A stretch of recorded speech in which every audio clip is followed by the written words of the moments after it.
to day 11 of our 12 days of sacred self. So these impulses that come in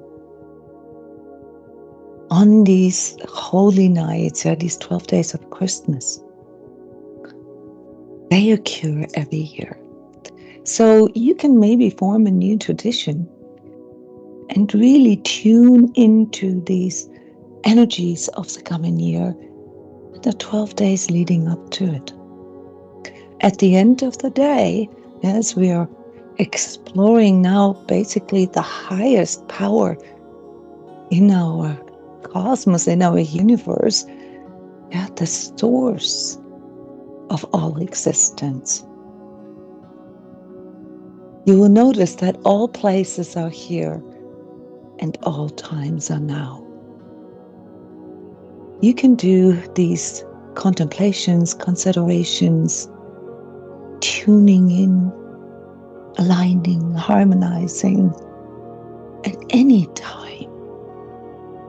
It's very, very important that we keep this in mind.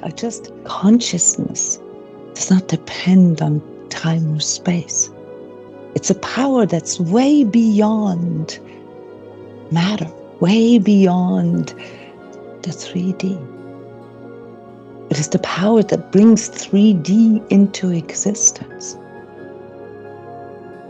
And once we feel this impulse in us to tune in with this divine Wi-Fi, as I often call this, with divine consciousness or Holy Spirit,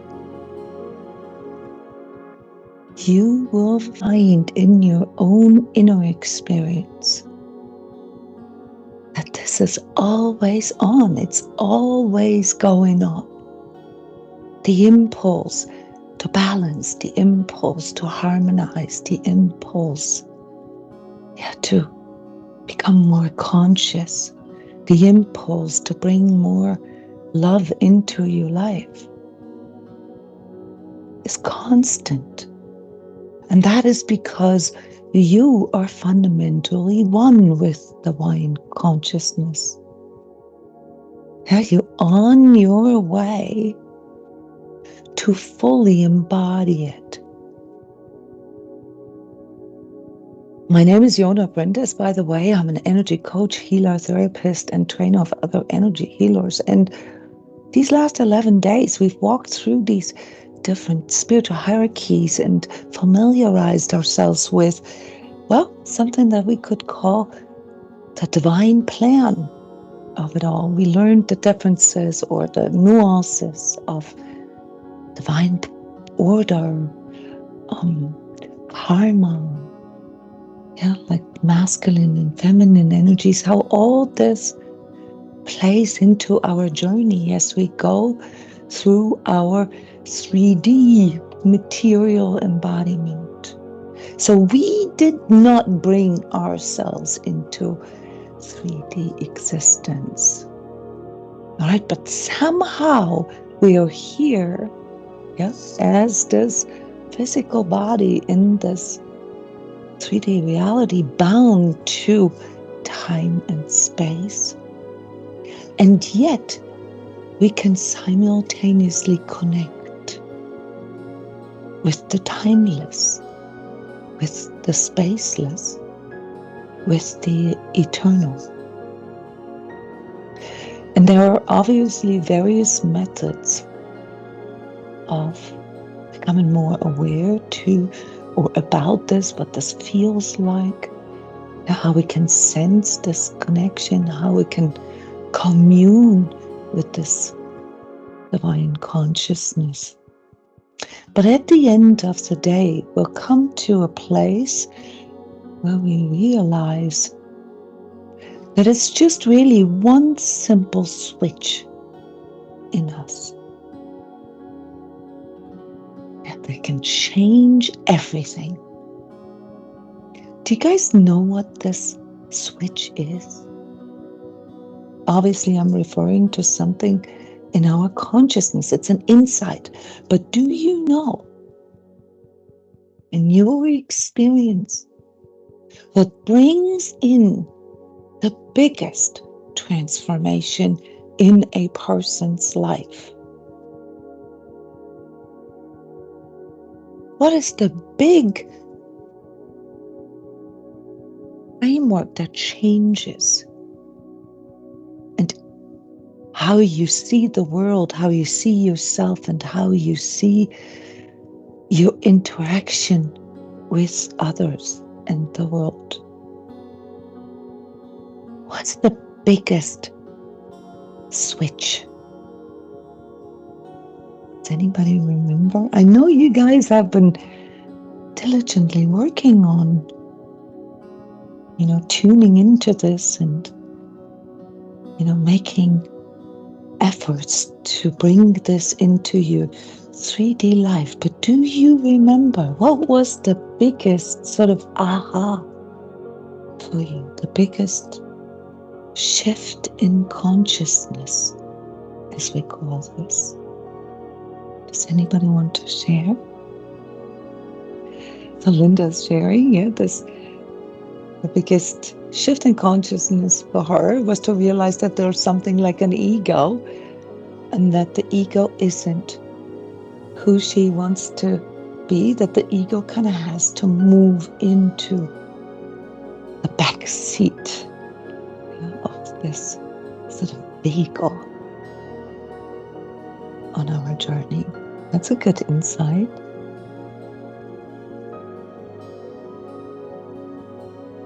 What made the biggest difference for you? Whether you call yourself spiritual or religious or Gnostic or whatever you call yourself, what was the biggest insight that came to you that changed everything in your life? Justina's sharing that everything is energy, that everything is frequency, and that it kind of has to go through the heart. Is this something that came to you intuitively, Justina? Or is this something that you read somewhere or just sort of resonated with? There's different methods.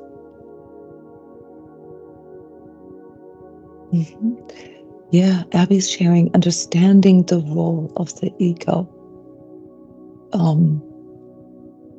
Probably what you mean, and you can come on here live and share, what you mean is reconciling the fact that we all have an ego. Is that what you're talking about?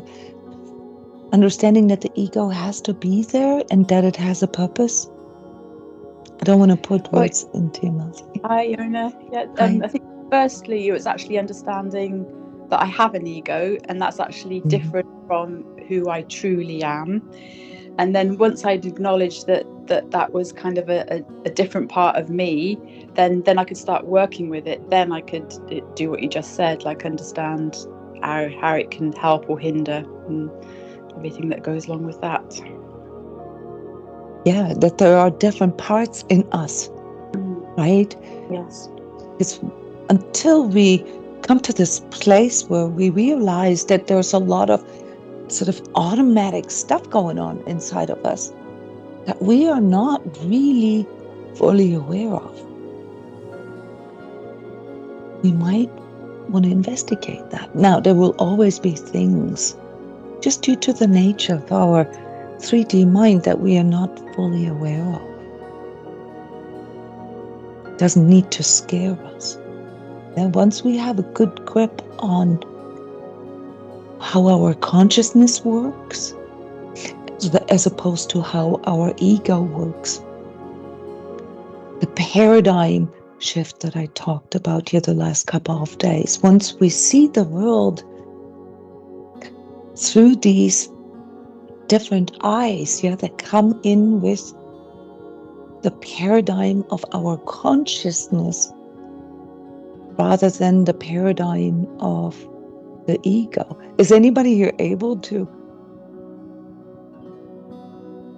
define the difference between ego and consciousness? Subjectively, like what's the difference in you? How do you feel this today? Yeah, no, if I can Jona. jump in here. Go, Abby. No, go ahead. Yeah, the separation of consciousness for me was, my ego always had the answers, or needed the answers. The answers. Okay. That part of myself, and it was panicking, and it was the fear. It just created fear because it needed the answers, and knowing that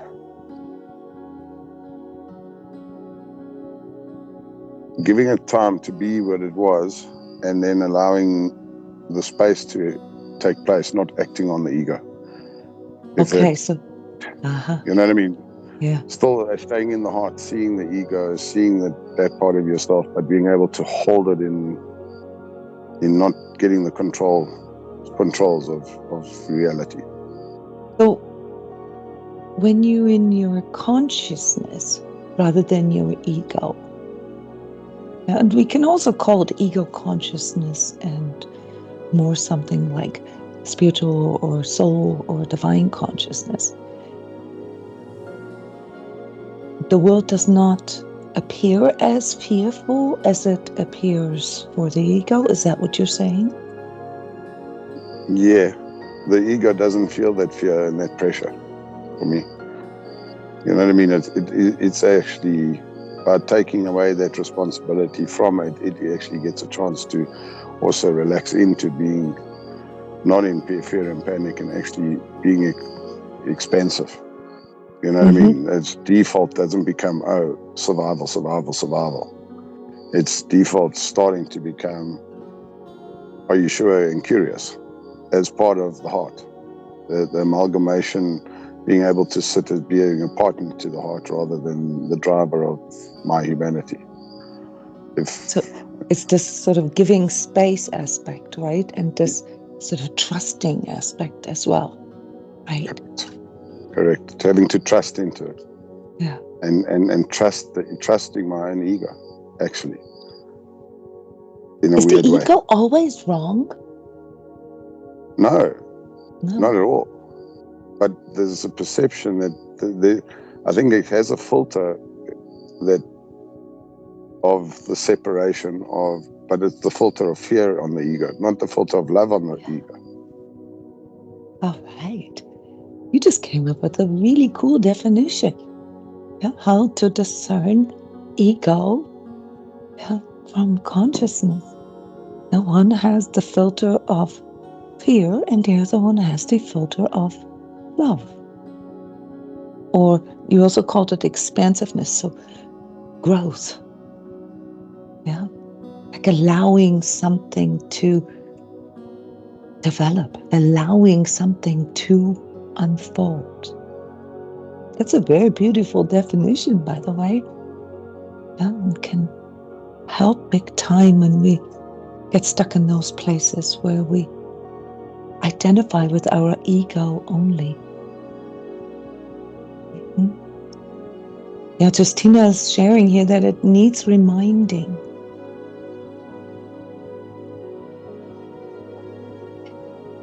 We need to remind ourselves. So go back to the original conception. You guys are all pretty far advanced, and you've already worked on and through a lot of these ego things, that need to be balanced, that need to be harmonized, that need to be transmuted in love, that needs to be healed. But can you go back to that, what we often call divine spark? What was it in you that motivated you to even investigate the difference?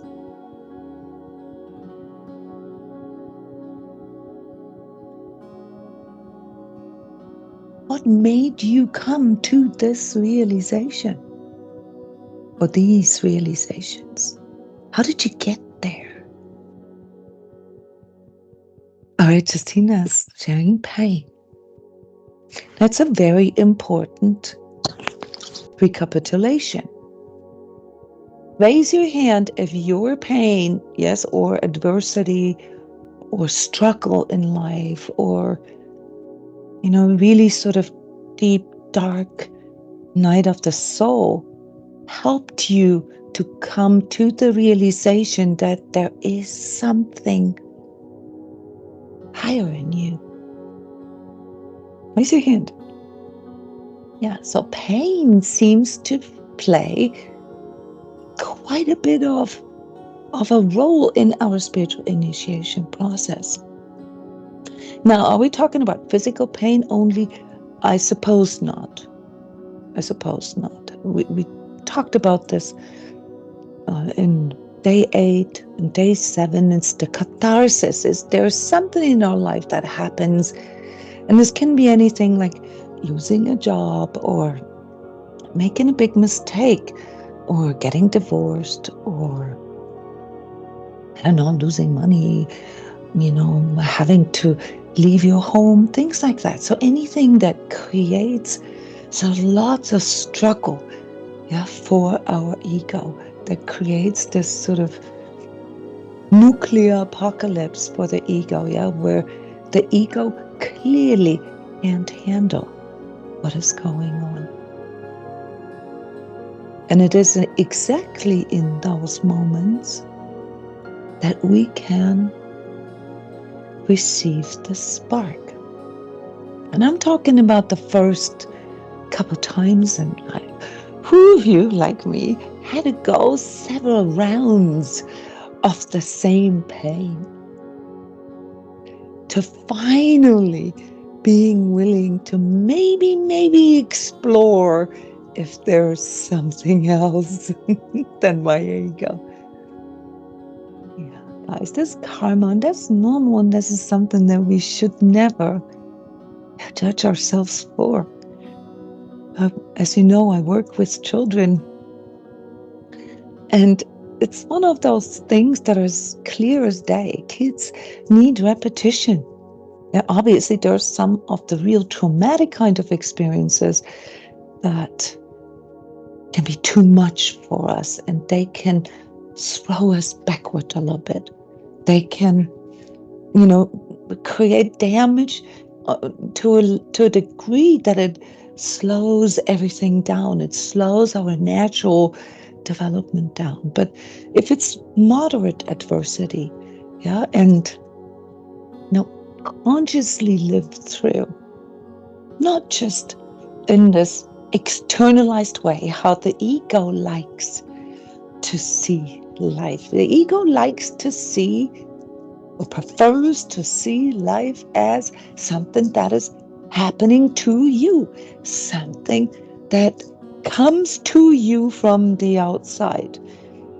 Basically, where you are, something like a victim of the happenings of your life. Now, that is something that also changes with the insight that there is something higher in you.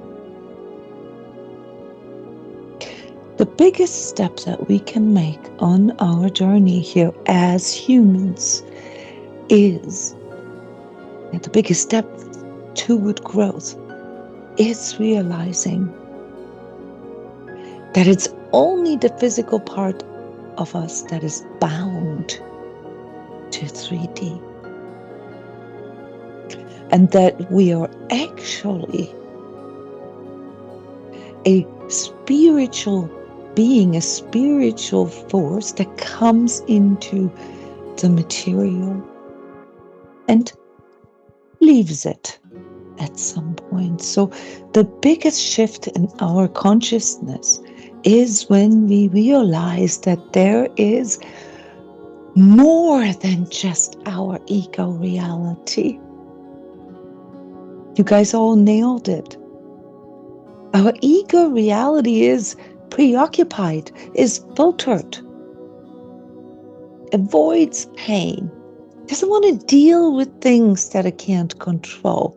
And therefore, the way we perceive our world is only aligned to the ego. And the ego has its purpose. It has sort of the job to keep us alive, to make sure our physical life lasts for as long as it's supposed to. But that's where it ends.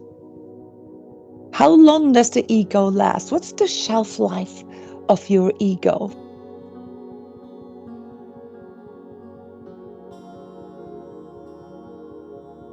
You ever thought about it? As long as you keep tuning into it? I think the ego will always be there, but there will be an end to the ego. When do you think that happens?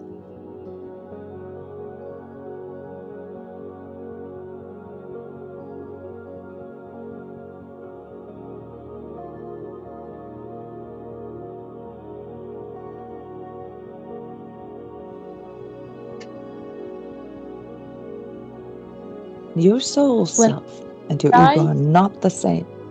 Yes, Linda. Physical death. Yes, Justine. And there's obviously processes, and this, is part of our spiritual investigation. There's certain dynamics and laws how this all happens. But this ego that you identify with ends with your physical life, more or less. If you do not work on evolving it, it is bound to time and space. To time as in the lifetime, your physical bodily shelf life, and space as in inhabiting, being part of this whole, this physical whole. What about your soul self, the spirit being in you?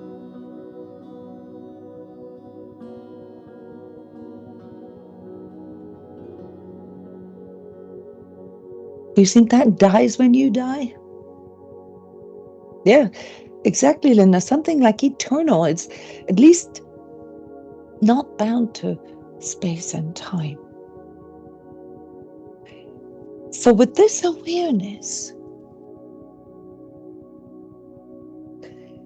what do you think is more important to have a good relationship with?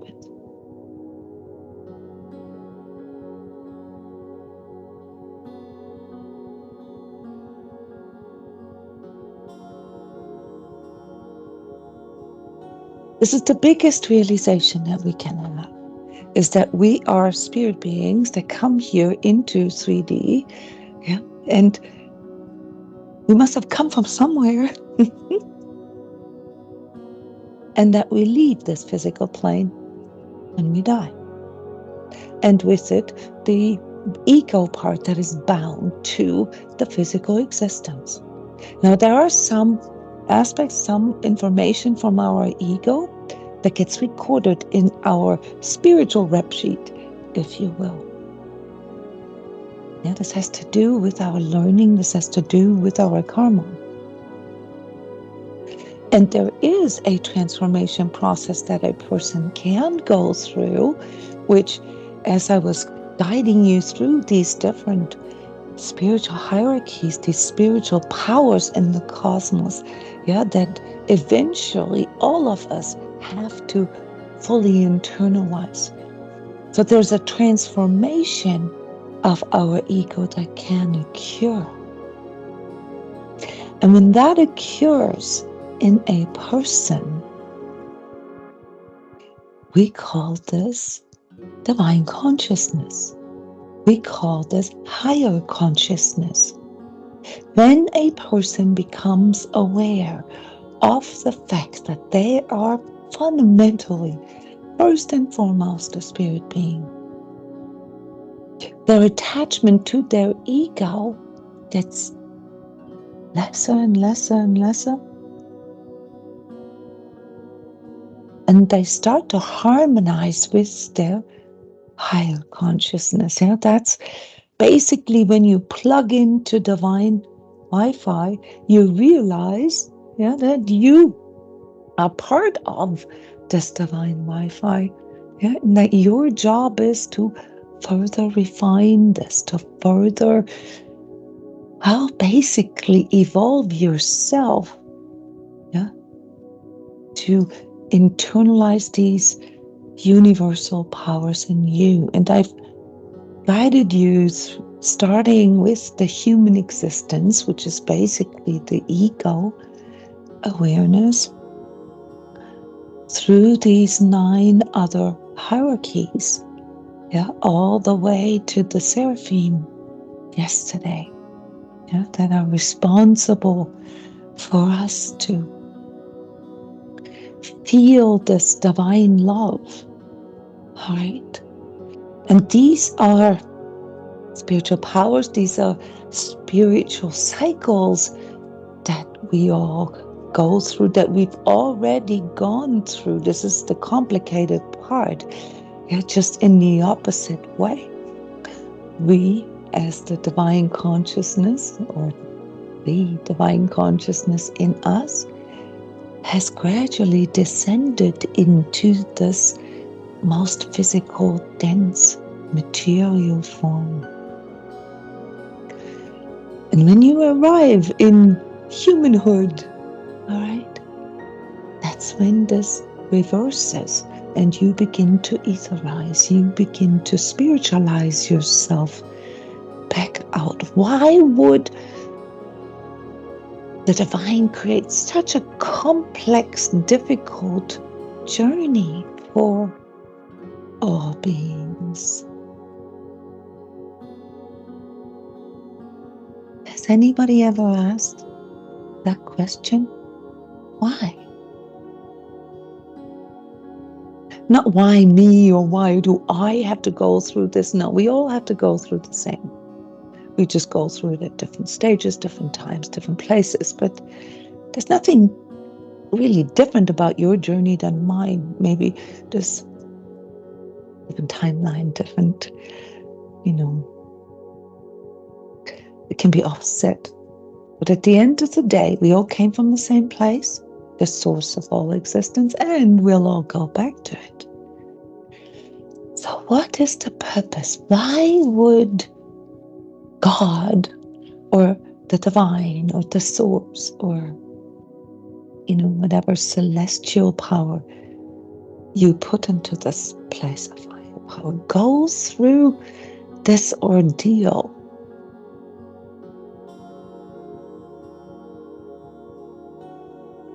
To guide these souls into this 3D experience, to help them through all their perils and all their trials and tribulations, only to bring him back up.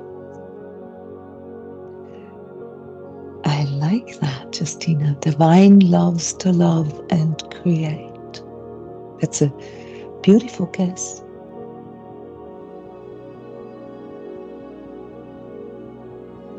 There is a joy in that. A joy that increases the love.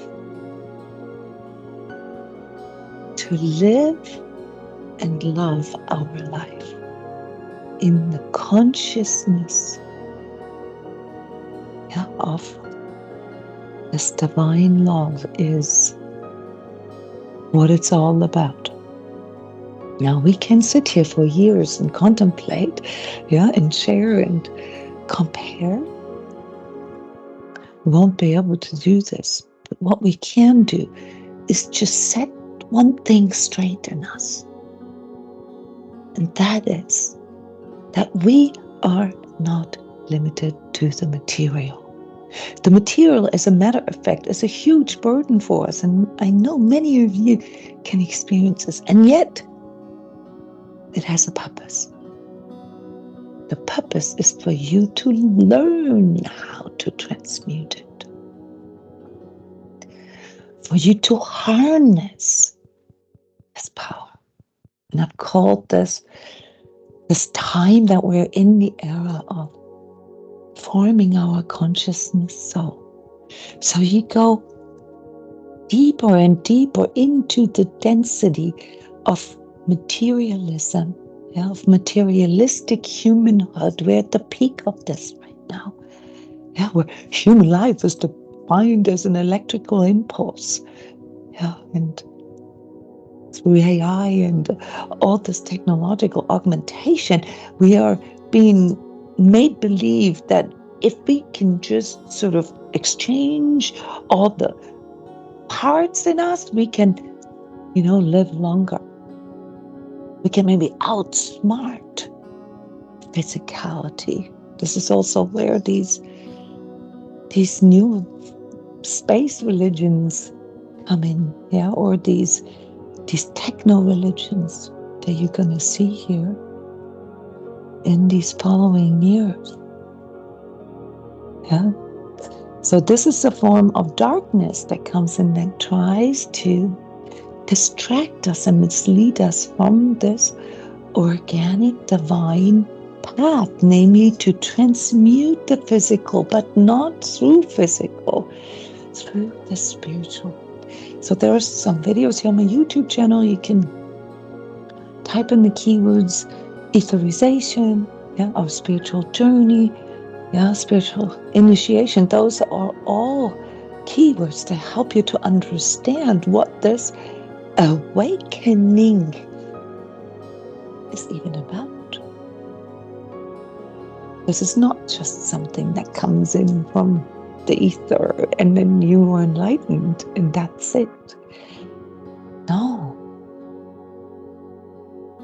Our job is to do this consciously and to realize that no matter how dense, how real 3D feels, and yes, we have physical pain, and yes, we stump our toes and we experience heartaches and all that, this is all real.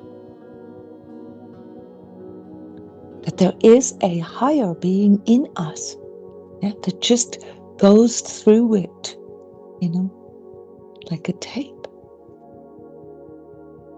That records the moments of love and joy. So if we live a life in desperation, in depression, anxiety, anger and hostility toward one another, do you think that when it comes to this spiritual curriculum, the spiritual lesson plan that we are on, that we will be able to graduate as individuals or as collective? Our currency to heal, to transform, to transmute, to manifest is love, guys. Yes, light and love is the most powerful force in this universe. But we still have to learn to wield it. All right? So if we live a life without love, without connection, without joy, and we are not really collecting any experiences for our higher self, for our soul self, we're just sort of tagging along. And see, this is where the ego comes in, because the ego ensures that we are tagging along.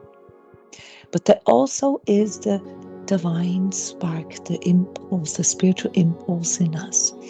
And that is basically the impulse to transmute the ego paradigm, to transmute the materialism of your physical existence, while, and this is the exciting news about this, while consciously manifesting a life in love and truth. We all have a choice. Yes, as some of you already mentioned, we can choose to listen to our ego, and we can choose to, well, acknowledge it, but not really give it a lot of power. And that's ultimately the biggest shift in a person's life.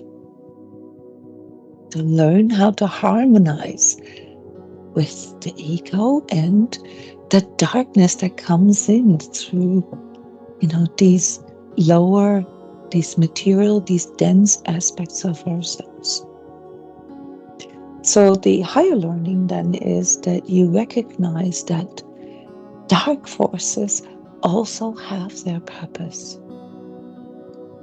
Yeah, most of us, if not all of us, got here because of an impulse of darkness, pain, fear, anger, guilt, shame. Yeah, those are all these ego frequencies, these things that when they resonate with us, they pull in dark forces. So since we talked about the Trinity yesterday, and all what you hear me talk about here is obviously, just scratching the surface. This is something that I do here with the Energy Training Club and the Sacred Self-Healing Community all year round. All this is merely there for you to learn how to consciously choose, how to consciously choose your higher self. So darkness comes in to assist us in our journey. And I know this is kind of difficult to feel without resistance, because we have been trained and conditioned to see the world in this dualistic way. The bad can either be good or bad. If you're not on my team, you've got to be on the other team. Trinity brings in the consciousness of the union, kind of like the yin yang, okay? But actually a step farther, and that is that when we find the harmony, when we find, the awareness that our ego is an important part of our journey, that the darkness that can work through us via our ego, via our lower animalistic aspects, was also brought into existence by the divine. It's part of it. Yes, and I know that there's a lot more that can be said about this. I just wanted to make clear that we are not talking about the dualistic ego world here when we talk about divine consciousness. We're talking about a higher understanding of how all these powers in the cosmos work. And as these conscious beings that we are, or that we can be, we can tune into this.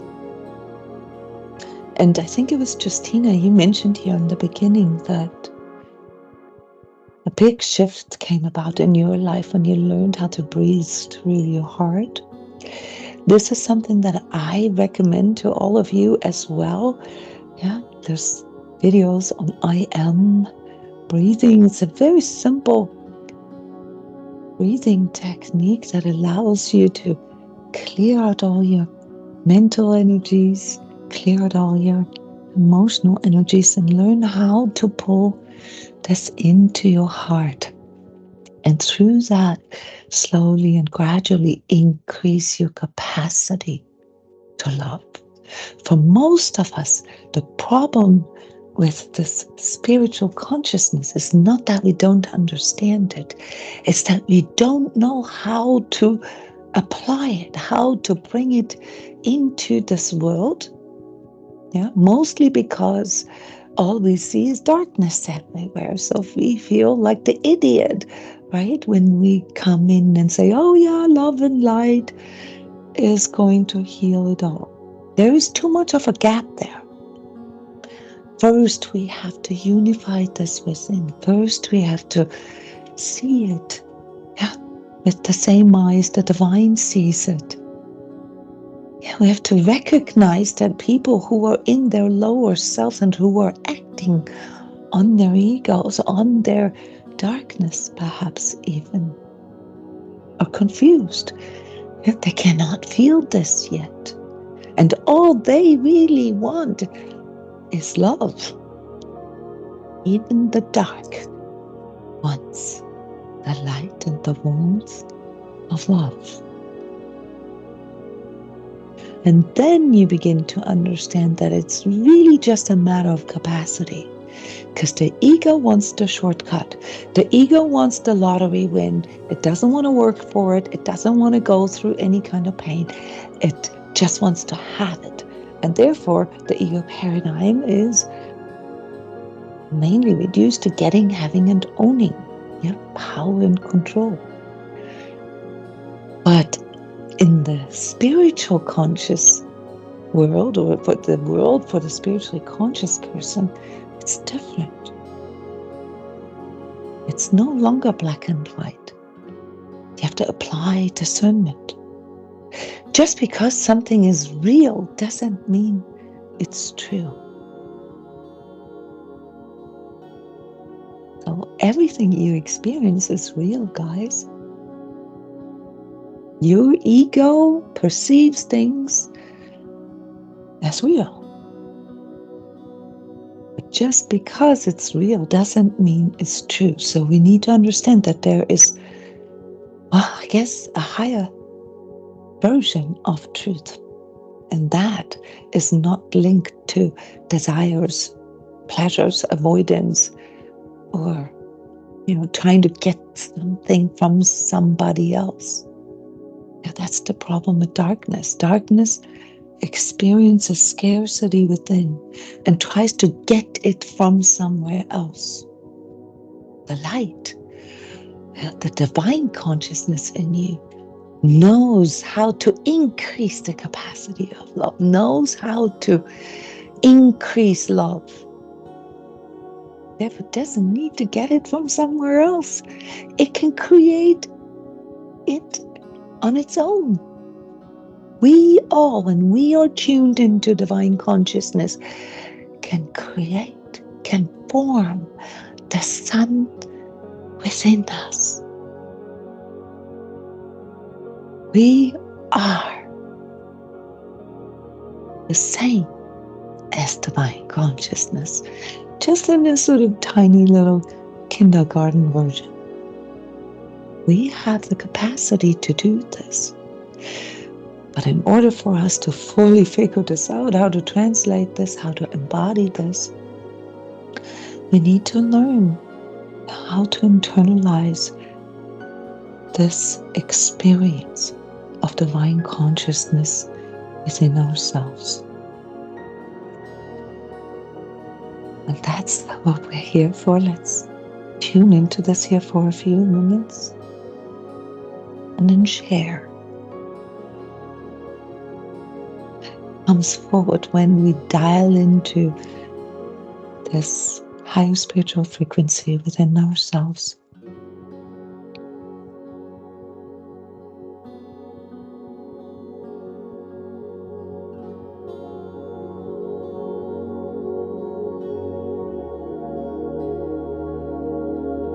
Divine consciousness.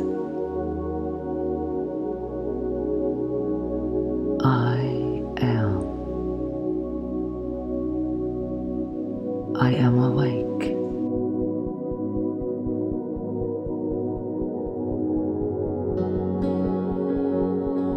I am home.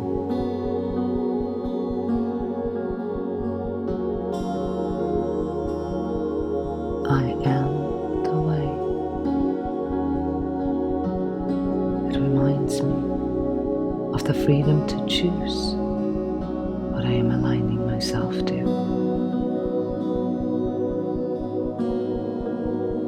I am the truth.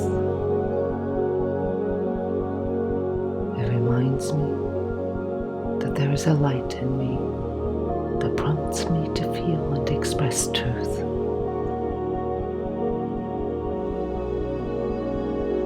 I am the life. It reminds me of grace within and my courage and integrity to trust in feeling and expressing love.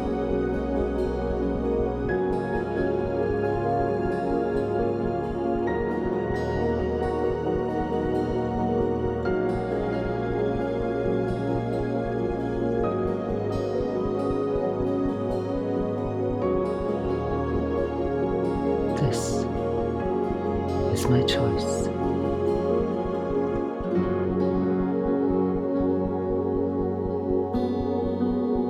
Divine love is all that I am. As for as long as I remember that, I am one with the divine consciousness and the divine order that is within all. My body, my mind, my spirit, heart and soul, and all their error perceptions. I can love truth more than my ego.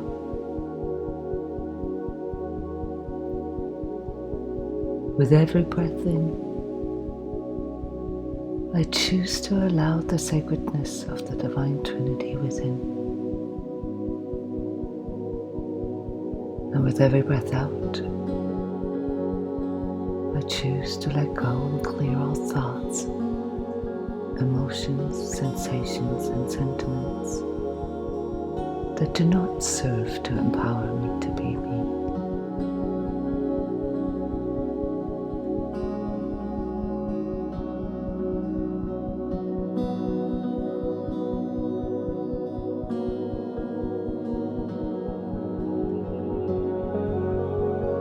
I take this sacred moment to consciously feel how my inner and outer connection strengthens, heals, and nurtures my sacred heart so that I can live and create a life as a conscious soul self.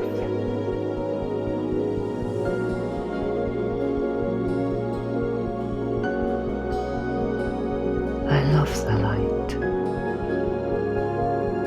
I joyfully serve the light within.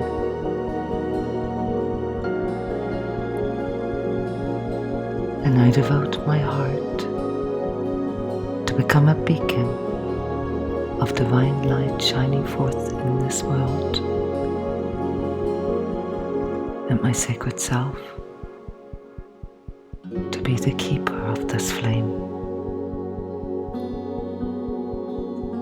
Here and now, and at all times. Thank you.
sun within ourselves. It's the same as igniting the flame of love in our heart.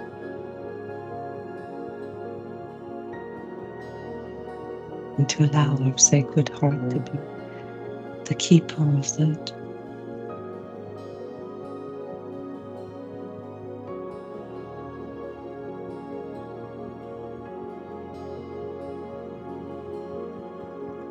There's a lot that can come up at that. And this was obviously just a few moments of checking in and remembering. We have this choice to act on our ego or to act on our higher consciousness.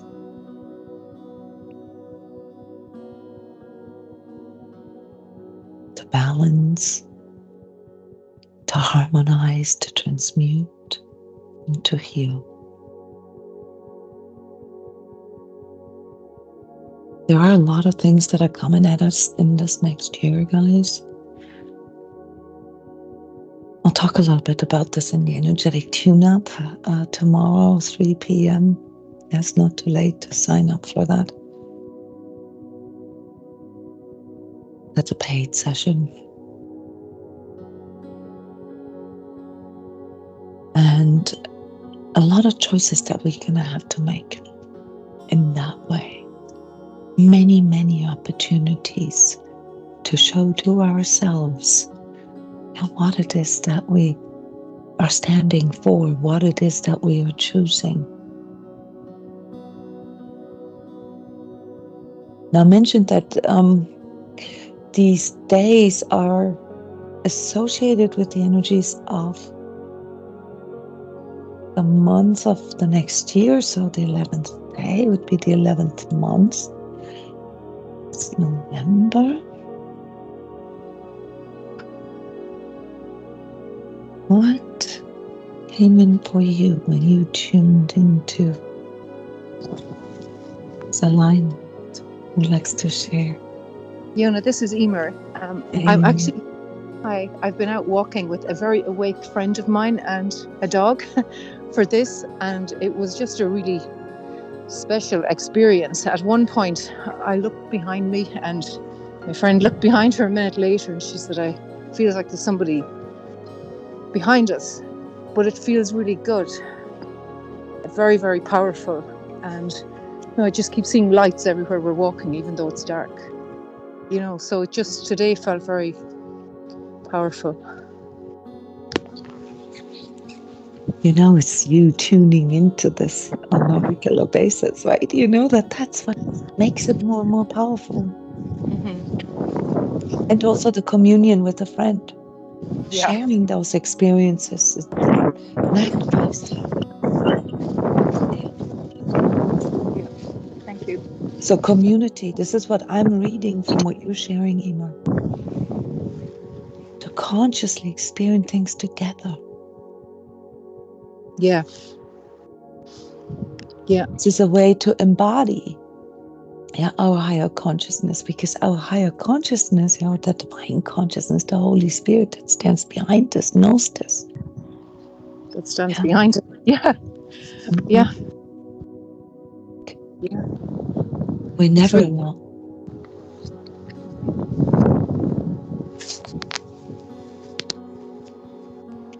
Remember this.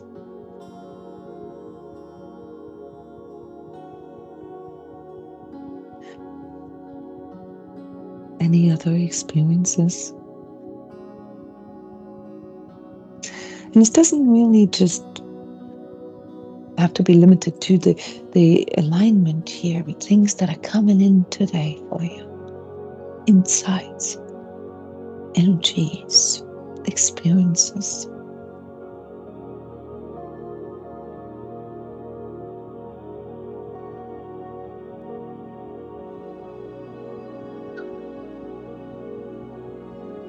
November next year is the time of the US election.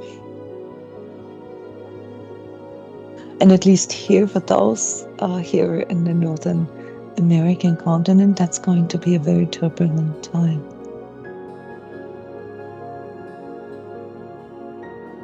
Without you knowing, Emer, you did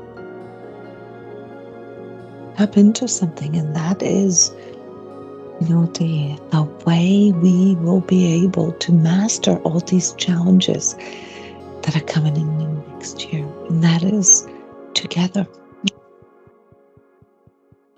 Because it magnifies your light, and that light of another conscious soul together is more than the sum of both parts. Mm-hmm.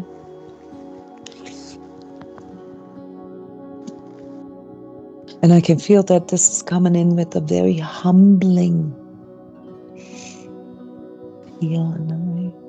It's that feeling of unconditional love, even for the darkness. And if I was able to hold on to that, but I suppose in the 3D world that's not possible. We have to adjust it.